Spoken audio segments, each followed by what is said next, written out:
ప్రభుత్వము ఏదైనా ఏ ఎమ్మెల్యే మంచి చేస్తే మా పార్టీలు కాదు, మాకు ఎమ్మెల్యే ముఖ్యము, దాంట్లో విలీనమయ్యే కూడా నేను సిద్ధంగా ఉన్నామని చెప్పడం చూడండి.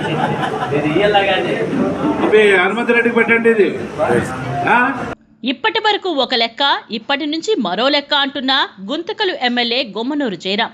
గుత్తిపట్నంలో ప్రజా దర్బార్ నిర్వహించిన ఎమ్మెల్యే గుమ్మనూరు జయరాం ఈ సందర్భంగా పలు సమస్యలపై లోతైన అధ్యయనం చేసి అక్కడికక్కడే సమస్యల పరిష్కారానికి కృషి చేశారు. అధిష్టానం పిలుపు మేరకు ప్రజా దర్బార్ నిర్వహిస్తూ ప్రజలతో మమేకమవుతూ నియోజకవర్గ అభివృద్ధికి కృషి చేస్తున్నారు అని పలువురు ప్రజలు అభిప్రాయపడ్డారు. గుత్తిపట్టణం ఎంపీడీఓ ఆఫీస్ నందు ప్రజా దర్బార్ నిర్వహించడమే కాకుండా సిపిఐ నాయకులు ప్రస్తావించిన సమస్యలపై తక్షణం స్పందించారు. ముందుగా ఎమ్మెల్యేకి ఎంపీడీఓ ఆఫీస్ నందు ఘన స్వాగతం పలికారు.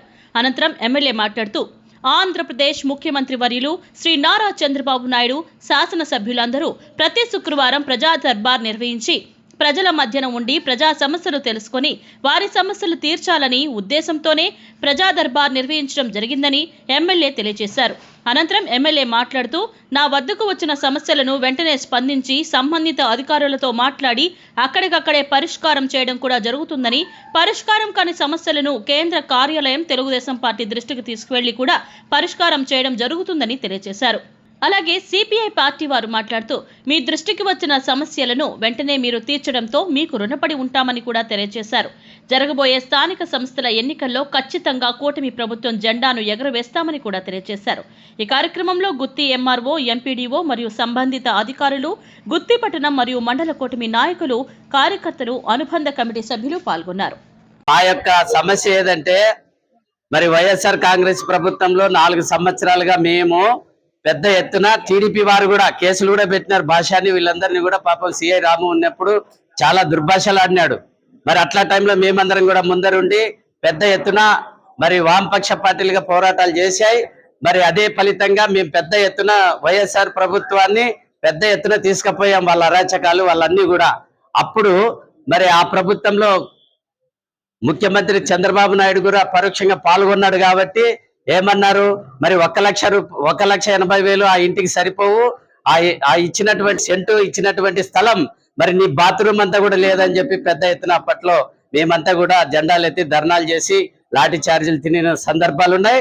మరి అదే విధంగా చంద్రబాబు గారు నాయుడు చెప్పినట్లుగా వాళ్ళేమో కేబినెట్ సమావేశాల్లో చెప్పారు. ఏమని, మరి ఈ 4 లక్షల రూపాయలు ఇంటి నిర్మాణానికి ఇస్తాం, పేదలకి పట్టణాల్లో 2 సెంట్లు, గ్రామాల్లో 3 సెంట్లు ఇస్తామని చెప్పి కూడా అది 6 నెలల కిందటనే వచ్చింది. కానీ వీళ్ళకి జీవో రాలేదు. కాబట్టి అధికారులు మేడం గారికి కూడా చెప్పాను, ఎంఆర్ఓ పుణ్యవతి మేడం గారికి, మేడం సార్కి చెప్పండి మేడం, ఎమ్మెల్యే గారికి మీరు ఉన్నప్పుడు అట్లా ఒక మాట చెప్తే ఆయన దృష్టిలో కూడా పడుతుంది, ఎందుకంటే చేసేదానికి ముందున్నాడు. ఎందుకంటే మరి గుంతకల్ నియోజకవర్గంలో 10 చెరువులకి నీళ్లు కావాలని చెప్పి పెద్ద ఎత్తున మా సిపిఐ పార్టీ ఆధ్వర్యంలో ధర్నా చేసే కార్యక్రమంలో మరి అసెంబ్లీలో కూడా దానిపైన చర్చించారు. ఆ కాలువ కాల్సినటువంటి బడ్జెట్ ని మీరు విడుదల చేయాలని చెప్పి మరి దానికి సంబంధించిన మినిస్టర్ గారిని కూడా కలిసి అసెంబ్లీలో ఆ నీటి కాలువలకి డబ్బులు అయితేనే ఇవన్నీ కూడా అడగడం జరిగింది. మరి ఎమ్మెల్యే గారు ధైర్యంగా ఏదైనా పని చేస్తున్నాడు కాబట్టి మరి మేము కూడా ధైర్యంగా ఆయనకి ఈ రోజు, ఎందుకంటే సంవత్సరంన్నర జీవో వస్తే మరి అధికారుల ద్వారానే అవుతుందేమో అనుకున్నాం. కానీ రాజు తెలుసుకుంటే దెబ్బలు కొదవా అని మరి ఎమ్మెల్యే గారు తెలుసుకుంటే మరి ఏ కార్యక్రమాలు ఆగేది ఉండదు. కాబట్టి ఎమ్మెల్యే గారు వచ్చిన తర్వాత మరి అది వచ్చేసి 250 కోట్లేమో శాంక్షన్ అయిన రోడ్ అని చెప్పి అది మంచిగా, ఎందుకంటే అది గత 15 సంవత్సరాల నుండి ఆ గుంటకల్ రోడ్ లో చాలా మంది యాక్సిడెంట్ లో చనిపోయిన వాళ్ళు కూడా ఉన్నారు. అట్లాంటిది ఇప్పుడు సూపర్ గా దాన్ని తయారు చేశారు.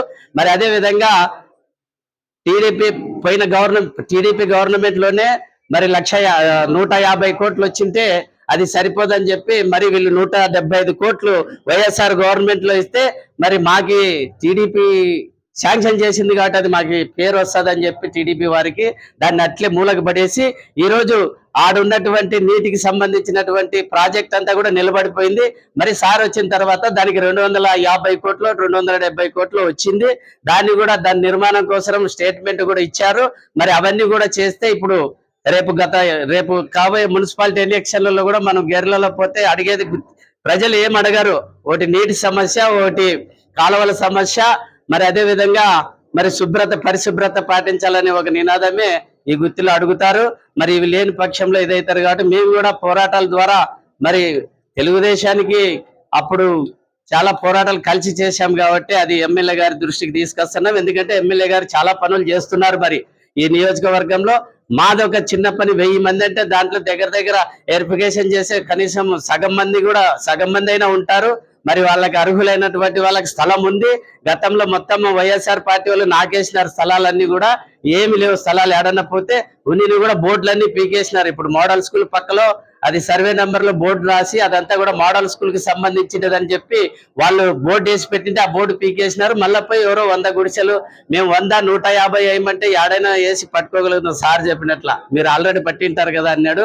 మేము ఎందుకంటే గవర్నమెంట్ ద్వారా కేసులు ఇవన్నీ కూడా ప్రజల్ని ఇబ్బంది పెట్టకూడదనే గవర్నమెంట్ ద్వారా మేము ఎమ్మెల్యే గారి ద్వారా ఇది సాధిస్తే మేము కూడా గుత్తి ప్రజల ప్రతి ఒక్క వార్డులో 100 మంది 80 మంది ఉన్నారు.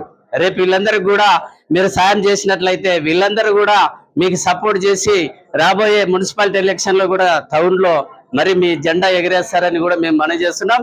మేము కూడా ఎక్కడైనా మాకు అవకాశాలు ఉంటే మేము కూడా నిలబడతాం.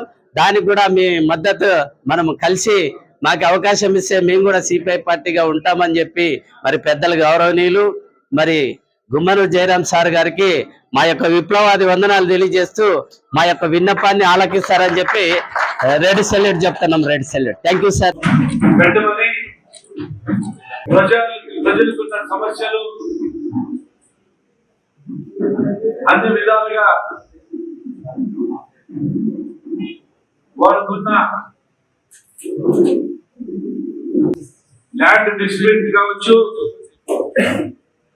అదేవిధంగా వాళ్ళకున్న సమస్యలు ఏదైనా కానీ ప్రజా దర్బార్ కార్యక్రమంలో మీరు విన్నవించుకుంటే ఏ సమస్య మీద వచ్చారో ఆ సమస్యకి ఆ డిపార్ట్మెంట్ కి పంపిస్తూ పెట్టిన అర్జీని అధికారులతో మాట్లాడి ఆ సమస్యలు తీర్చేదానికే మన ముఖ్యమంత్రి నారా చంద్రబాబు నాయుడు పెద్ద ఆయన ప్రతి శుక్రవారం ఈరోజు ఈ కార్యక్రమం పెట్టడం జరిగింది. దాని భాగంగా మన గుత్తి పట్టణంలో పెట్టడం జరిగింది. మన ముఖ్యమంత్రి గారు నవరత్నాల ద్వారా మీ అందరికీ తెలుసు, ప్రజలకి మమేకమై అన్ని 5 కోట్ల ప్రజలకి మేలు చేశాడు. కాబట్టి ఇంకా ఏదైనా ప్రజలకు కావాలా, వాడికి ఏదైనా ఉంటే నేరుగా ఎమ్మెల్యేతోనే సంప్రదించి వాళ్ళ కష్టాలు తెలుసుకోవాలని పంపించడం జరుగుతుంది. కాబట్టి మీరందరూ కూడా మీకున్న సమస్యలు ఒక్కొక్కరు అర్జీ రూపంగా గమనించి విన్నవించుకోవాలని చెప్పి మేము అందరినీ కోరుకుంటూ సెలవు.